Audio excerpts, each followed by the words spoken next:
لوگوں سے ملے، کیسے دوستوں سے ملے، کیسے اپنوں سے ملے، کیسے پرایوں سے بات کی، کتنا سے وَعِبَادُ الرَّحْمَنِ الَّذِينَ يَمْشُونَ عَلَى الْأَرْضِ هَوْنًا وَإِذَا خَاطَبَهُمُ الْجَاهِلُونَ قَالُوا سَلَامًا۔ عباد الرحمن، رحمان کے بندے، ان کو تم نے اردو میں اللہ والا کہا۔ یہ اللہ والے کوئی تنظیم نہیں، یہ اللہ والے کسی گروپ کا نام نہیں، یہ کسی جماعت کا نام نہیں، یہ مسلمانوں میں سے کوئی آرگنائزیشن نہیں جن کا نام اللہ والے ہیں۔ اللہ والا ہر وہ مسلمان ہے جو کلمے کی گواہی کے ساتھ حضور کی محبتوں اور شفقتوں کو انسانیت کے لیے بانٹتا ہے اور دین و شریعت کو اپنی زندگی کا مطمع خیر سمجھتا ہے، وہی اللہ والا ہے۔ یہ کسی طبقے کا نام نہیں ہے، ہر مسلمان اللہ والا ہے کیونکہ وہ اللہ کا بندہ ہے۔ تو میرے بھائیوں، زندگی تھوڑی ہے، تھوڑے دنوں کی زندگی گل رہی ہے، پگھل رہی ہے، پگھل رہی ہے موم بتی کی طرح۔ ان قریب وقت آنے والا ہے اور ہم سب لوگ یہاں سے جانے والے، ہم سے زیادہ لوگ قبروں میں چلے گئے، ہم بھی اپنے وقت پر جانے والے۔ ایمان اور اعمال کے ساتھ اللہ کے سامنے سرخرو ہو کر چلے جائیں، یہ ہماری محنت ہے۔ یہی ہے چلنا ہو، بیٹھنا ہو، اٹھنا ہو، اوڑھنا ہو، بچھونا ہو، اسی کو سوچ کر بات ہو، اسی کو سوچ کر کھانا پینا ہو، لوگوں سے تعلقات ہوں، معاملات ہوں، اسی کو دین بولتے ہیں۔ اس کے لیے کوئی نیا ٹریننگ کورس نہیں ہے میرے بھائی، یہ کوئی ٹریننگ کورس نہیں ہے۔ دعوت و تبلیغ صرف ہمیں وہ بھولا ہوا سبق یاد دلا رہا ہے، یہ کام جو ہم دنیا کے مشاغل میں رہ کر بھول جاتے ہیں، اور کچھ نہیں ہے۔ دکاندار دکانداری کرے، ملازم ملازمت کرے، کسان کھیتی باڑی کرے، مزدور مزدوری کرے، امام صاحب امامت کریں، مولوی صاحب مدرسے میں پڑھائیں، مؤذن اذان دے، جھاڑو دینے والا صفائی کرے۔ یہ تو شکلیں ہوئی دنیا میں، اندر دھڑکنے والا دل ہر کسی کے سینے میں ایک ہی ہو۔ حکومت کرنے والے حکمران سے لے کر گلی کوچے صاف کرنے والے، کچرا صاف کرنے والے، سویپرز تک دل دھڑکتا ہے ایک ہی آواز کے لیے کہ لا الہ الا اللہ ایک سرا ہے میری رسی کا، اور اماطۃ الاذی عن الطریق، راستے سے کسی بھی جاندار کو تکلیف دینے والی چیز کو ہٹانا اس رسی کا دوسرا سرا ہے۔ اس کے بیچ میں ہے ایمان کے منازل۔ ایمان کا پہلا سبق کسی کو تکلیف نہ دو، اور ایمان کا آخری سبق لا الہ، لیکن پہلے سبق کو بھی اسی سے شروع کرو، لا الہ الا اللہ۔ سب کا خدا ایک ہے، سارے ایک ہی خدا کے بندے ہیں، یہی ہے ہمارا پیغام۔ یہ ہے اصل میں اس ہماری دعوت کا عالمی پیغام، سب کا خدا ایک ہے، سب کے ساتھ بھلائی کا معاملہ کرو۔ ہاں اب بات یہ ہے کہ جس کو یہ کرنا ہے، جس سے توقع زیادہ ہے، اس کو اپنی ذمہ داری کا احساس زیادہ دلانے کی ضرورت ہے۔ اب دیکھیں میرے بھائیوں، ہاسپٹل میں پیشنٹ ہوتے ہیں اور پیشنٹوں کے اٹینڈنٹ ہوتے ہیں، ان بیماروں کی خبرگیری کرنی ہے۔ یہ بتائیے اس ہاسپٹل میں بیمار کی کس طرح سے خدمت کرنی چاہیے۔ ایک نصیحت کا پروگرام کرنا ہے اور لوگوں کو جمع کرنا ہے، ان کو یہ بتانا ہے کہ بیمار کی خدمت کیسی کرنی چاہیے۔ اب آپ خود بتائیے، اس کے لیے ہم بیماروں کو جمع کریں یا بیماروں کی تیمارداری کرنے والے اٹینڈنٹوں کو جمع کریں؟ بتائیے، اب بتائیے۔ یہ بتانا کہ بیمار کی خدمت کیسے کرنی ہے، اس کے لیے ہاسپٹل میں سب بیماروں کو جمع کرنا ہے کہ ان کو بتائیں کہ آپ کی خدمت کس طرح کرنی ہے، یا ان کو بتانا ہے جو ان کی خدمت کے لیے رکھے گئے ہیں ان کو بتانا ہے کہ ان کی خدمت کیسے کرو. کن کو بتانا ہے؟ خدمت کرنے والوں کو. تو جن کو اللہ نے انسانیت کے لیے رحمت بنا کر بھیجا ہے، رحمت کا سبق ان کو زیادہ پہلے پڑھنا ہے. یہ جن کے لیے وہ رحمت بن کر آئے ہیں ان کو بتانا ہے. آپ بتائیں، آپ تو بتا ہی نہیں رہے. جن کا کام ہے ان کو بتانا ہے. اس لیے بار بار بتانا ہے، جمع کر رہے ہیں کہ تمہارا کام یہ ہے، تمہارا کام یہ ہے، تم کو یہ کرنا ہے. علماء بھی سمجھا رہے ہیں، خطیب بھی سمجھاتا ہے، نصیحت کرنے والے بھی سمجھاتے ہیں، بڑے بھی سمجھاتے ہیں کہ تم کو ایسے جینا ہے. نبی کریم صلی اللہ علیہ وسلم نے فرمایا یا ایھا الناس انی رسول اللہ علیکم جمیعا. اے دنیا میں بسنے والے سارے انسانوں جو قیامت تک آئیں گے، مجھے اللہ نے تم سب کی طرف رسول بنا کر بھیجا ہے، سب کی طرف.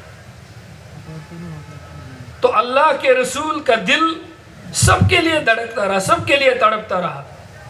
لیکن جو ذمہ دائرے میں آتے گئے، ذمہ دار بنتے گئے. جب ذمہ دار بنتے گئے تو ان کو ذمہ داری کا احساس دلاتے رہے، ان کو ذمہ داری کا زیادہ احساس دلاتے رہے کہ تمہاری یہ ذمہ داری ہے، تمہاری یہ ذمہ داری ہے، تمہاری یہ ذمہ داری ہے. آپ نے دعوت دسترخوان لگایا مہمانوں کے لیے، ٹھیک، لیکن مہمانوں کی خدمت کے لیے رکھا ہے کچھ لوگوں کو. حیات الصحابہ میں ایک روایت ہے کہ فرشتے اترے آسمان سے، اللہ کے رسول صلی اللہ علیہ وسلم آرام فرما رہے تھے، سو رہے تھے. تو فرشتہ آیا اور دوسرے فرشتے سے کہتا ہے کہ یہ تو سو رہے ہیں، ہم تو آئے اوپر سے، یہ تو سو رہے ہیں، آرام فرما رہے ہیں. دوسرے فرشتے نے کہا العینان تنامان والقلب یقظان. ان حضرت کی آنکھیں مبارک تو سو رہی ہے لیکن ان کا دل مبارک جاگ رہا ہے. وہ پھر کہنے لگے کچھ، اور پھر 2-3 دفعہ یہ روایت میں ہے کہ یہ تو سو رہے ہیں، اور دوسرا بتا رہا ہے کہ ان کی آنکھیں تو سو رہی ہے، ان کا مبارک دل جاگ رہا ہے. تو دوسرے نے کہا اضربوا لہ مثلا، پھر ان کی مثال بیان کرو. کن کی؟ سوئے ہوئے ہیں حضور صلی اللہ علیہ وسلم، آرام فرما. پھر فرشتے نے پوچھا تو پھر ان کی مثال بیان کرو. اس پر اس نے خود پھر کہا یہ تو آرام میں ہیں. انہوں نے کہا کہ ہاں آنکھیں تو آرام میں ہیں لیکن دل مبارک جاگ رہا ہے، بتاؤ ان کی مثال. انہوں نے کہا ان کی مثال ہے، ایک بادشاہ نے محل میں دعوت لگائی، دسترخوان بچھا دیا. یہ ان کی مثال ہے. دسترخوان بچھا کر ساری اپنی رعایا کو بھلایا، آؤ میری دعوت کھاؤ. اپنے ایک خاص آدمی سے کہا میری طرف سے تم میری رعایا کے پاس جاؤ، ان سے کہو بادشاہ تم کو بلا رہا ہے، آؤ اس کے گھر پر دعوت کھاؤ. جس نے اس بلانے والے کی بات سنی وہ اس کے ساتھ گیا، بادشاہ کے محل خانے میں داخل ہوا اور وہاں سے بادشاہ کے دسترخوان پر جی بھر کے دعوت سے لطف اٹھایا. جس نے بات نہیں مانی وہ محل خانے میں داخل نہ ہوا اور اس نے بادشاہ کی دعوت بھی نہ کھائی. اور پھر حیات الصحابہ کی روایت میں لکھا ہے کہ دعوت کرنے والا خود اللہ ہے، دسترخوان محل میں اس کی جنت ہے، اس کی رعایا سارے انسان ہیں، اور بلانے والا خاص الچی محمد الرسول اللہ ہے صلی اللہ علیہ وسلم. جس نے اس بات کو مانا وہ جنت کی نعمت سے سیر ہوا، جو نہیں مانا وہ داخل نہ ہوا اور نعمت نہ ملی. اب بتائیے سب کو وہ نعمت ملے اس کے لیے آپ کے دل میں تڑپ ہو، آپ انسانیت کے کتنے بڑے خیر خواہ ہیں. آپ یہ بتائیں.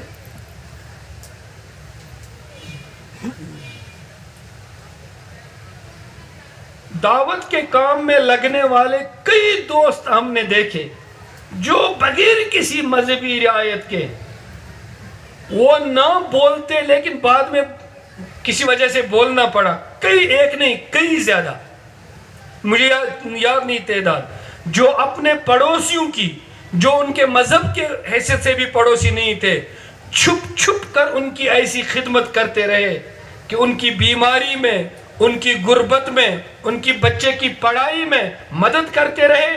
دنیا میں کسی اور کو خدا کے سوا پتہ نہ چلا. ہمارے خود مسلمان بھائی ہم سے کبھی کبھی کہتے ہیں، میں چھوٹا ہوں تو اس لیے میرے حساب سے چھوٹے لوگ مجھ سے ملتے ہیں اور کہتے ہیں کہ دعوت تبلیغ میں کچھ لوگوں کی مالی مدد کرنے کا بھی کچھ ہونا چاہیے. لوگ بہت غریب ہو گئے ہیں، تم صرف کہتے ہو چلے لگاؤ چلے لگاؤ. جو مر رہا ہے بھوک سے اس کو کیا کرے گا چلا؟ تو کچھ ہونا چاہیے. میں نے کہا مثلاً کہاں کہاں ہو رہا ہے؟ تو کہہ رہا کہ دیکھو اتنے رپورٹس ہیں، فوٹو ہیں، سوشل میڈیا پر آ رہا ہے، اس کو اتنا دے رہا ہے، اس کو اتنا دے رہا ہے. تو میں نے کہا دیکھو، منظم نہیں غیر منظم طریقے سے دعوت کے چلنے والے اور اللہ کے سامنے رونے والے، میں نے خود اتنے جوان اور عام لوگ دیکھے ہیں جو غریبی میں بھی اللہ کے بندوں تک پہنچ جاتے ہیں اور کہیں کوئی تصویر بھی نہیں کھنچواتے ہیں اور اللہ کے بندوں کی مدد کرتے رہتے ہیں. کسی کو کسی کا پتہ بھی نہیں چلتا اور پہنچاتے رہتے ہیں. کسی کے پاس 10 روپے 5 روپے کسی اور کو دیتا ہے، 2 روپے کسی اور کو دیتا ہے. حضرت امام جعفر صادق کے بارے میں آیا ہے رحمہ اللہ تعالی رحمتاً واسعہ کہ سب سے سخی تھے اہل بیت میں سے، سب سے سخی. روٹی کھانے جاتے تھے تو ایک جگہ گئے اور تو کتا ساتھ ہو لیتا تھا. جو بھی اپنے پاس روٹی ہوتی تھی اسی کو کھلا دیتے تھے، خود بھوکے ہی رہتے تھے. جب بھی وہ ساتھ آ جاتا تھا خود اس کو دے دیتے تھے. یہاں تک کہ اپنا باغ، اس باغ میں کام کرنے والا غلام اور اس کے ساتھ جو کچھ بھی سرمایہ تھا وہ بھی ایک دفعہ صدقہ کر دیا. ایسے لوگ پیدا ہو جاتے ہیں جو ہر کسی کا سکھ دکھ بانٹتے ہیں. بلکہ روایتوں میں یہ تک آیا کہ کسی سے اس کا دکھ تب تک پوچھو ہی مت. جیسے کوئی آدمی رو رہا ہے، پریشان ہے، تو آپ اس سے پوچھتے ہیں بھائی کیا پریشانی ہے، اور وہ آپ کو اپنی پریشانی سناتا ہے. تو بتایا یہ گیا ہے کسی سے اس کی پریشانی کی وجہ پوچھو مت. اگر بعد میں تم اس پریشانی میں اس کی مدد نہ کر سکو پھر اس کی پریشانی کی داستان سنو مت. فائدہ کیا ہے؟ اس نے کہہ دیا، آپ نے سن لیا، بس اطلاع مل گئی، تو فائدہ ہی کیا ہے؟ اس لیے جب تمہیں یقین ہوگا کہ میں کچھ نہ کچھ غم اس کا ہلکا کر سکتا ہوں، تب اگر آپ ان سے پوچھو گے کہ تیرا غم کیا ہے، ہو سکتا ہے میں کسی کام آ جاؤں، اور اس کام میں آنے میں آپ مدد بھی کرو گے تو اس کا غم سنو. اس کا مطلب یہی ہوا کہ تم جیو، کسی کے لیے جیو، کسی کا حال سنو تو اس کے کام آ جا. ہمارے پورے دین کا پیغام بہت وسیع ہے میرے بھائیوں. اسی لیے مولانا الیاس رحمۃ اللہ تعالی علیہ فرمایا کرتے تھے یہ نماز، کلمہ نماز والا جو معنی تھے، یہ جو ہے اور جماعتوں میں جانا اور چلے 4 مہینے لگانا، یہ ہمارے کام کی الپیتے ہیں، شروعات ہے. دین کے اتنے اونچے اعمال ہیں، لیکن دین پوری مخلوق کے لیے کتنا رحمت کا ذریعہ ہے یہ اس کے لیے تیار کرتا ہے. اب دیکھیں ایک قافلہ تھا،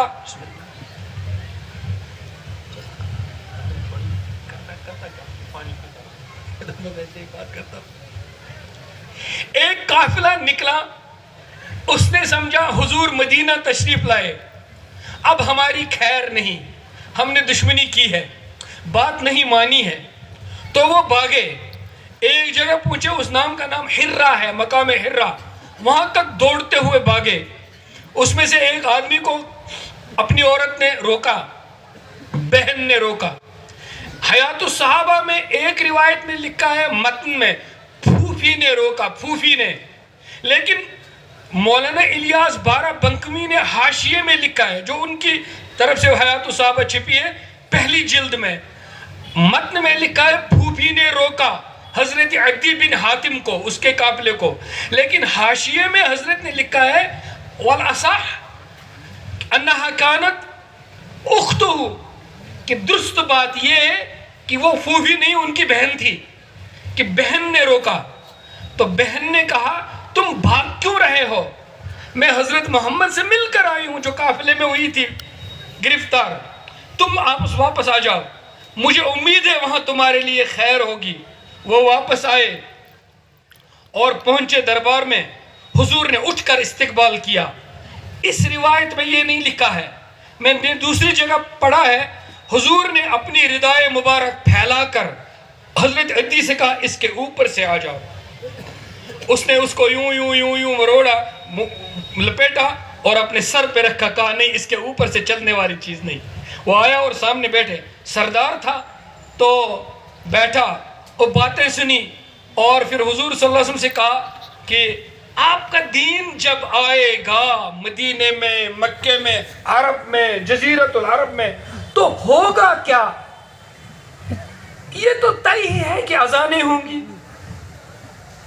یہ تو طے ہی ہے کہ مسجدیں بنیں گی, یہ تو طے ہی ہے کہ نمازیں ہوں گی, یہ تو طے ہے کہ ہر شہر میں جمعہ ہوگا, یہ تو طے ہے کہ لوگ سنتوں والی زندگیاں گزاریں گے.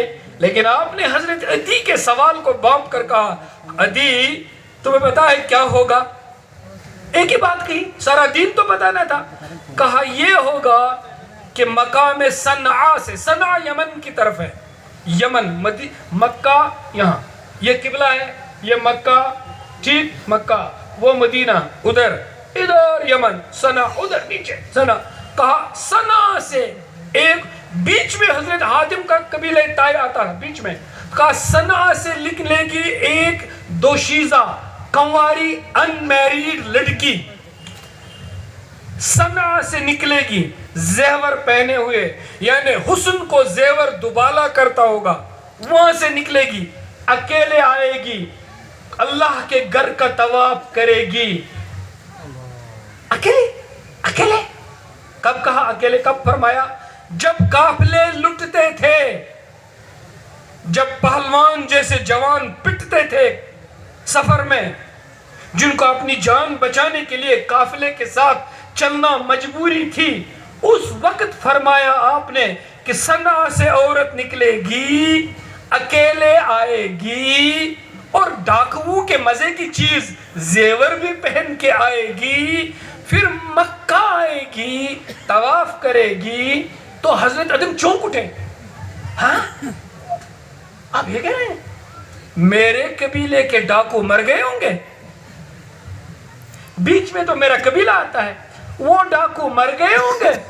آپ نے فرمایا وہ آئے گی, امن کے ساتھ طواف کرے گی, امن سے جائے گی. یوں آپ کا زمانہ گزر گیا, حضرت ابوبکر کا زمانہ گزر گیا, حضرت عمر رضی اللہ عنہ کا زمانہ آیا, تو ایک عورت کو اکیلی دیکھا گیا کعبہ شریف کا طواف کرتے ہوئے. سوال پوچھوایا بٹیا تم کہاں کی ہو؟ کہا صنعاء سے ہوں. کہا کوئی ساتھ ہے؟ کہا نہیں ہے. کہا اکیلے آئی ہو؟ کہا آئی ہوں. کہا راستے میں کسی نے چھیڑا تو نہیں؟ کہا نہیں. جس بوڑھے نے دیکھا بیٹی سمجھا, جس جوان نے دیکھا بہن سمجھا. یہ مسلمان تیار ہونا ہے. ہاں بتائیے, میں یہ کہہ نہیں پاؤں گا, کیسے کہہ پا سکتا ہوں؟ سب سے گناہگار آدمی میں خود ہوں, میں کیسے کہہ سکتا ہوں؟ آج میری بیٹی عشاء کی نماز کے بعد اگر جائے اور اپنے ماموں کے گھر جانا چاہے, کوئی گارنٹی ہے کہ جس گھر سے نکلی کہاں گئی اور جہاں جانا تھا پہنچ بھی گئی؟ بستی تو ساری مسلمانوں کی ہے. کیا ہوا بیچ میں؟ میرے بھائیوں, وہ بھولا ہوا سبق یاد دلانا ہے, اور وہ دفن ہو چکا مسلمان پھر سے زندہ کرنا ہے. کہ بڑے بازار میں، بدروا کے بڑے بازار میں ایک نوجوان اور کنوارا جوان، حسن و خوبصورتی پہ رانائی پہ ناز کرنے والا جوان بازار سے نکلے، مسجد چلا جائے، مسجد سے نکلے کالج چلا جائے، راستے میں جو بھی عورت ملے سمجھے میری بہن ہے، کسی کی طرف برائی والی آنکھ نہ اٹھائے۔ تبلیغ نمازیں تو زندہ کرتی ہے، لیکن نمازوں کے پیچھے کیا زندہ کرتی ہے؟ ان الصلاۃ تنہی عن الفحشاء والمنکر، یہ تو کام ہے۔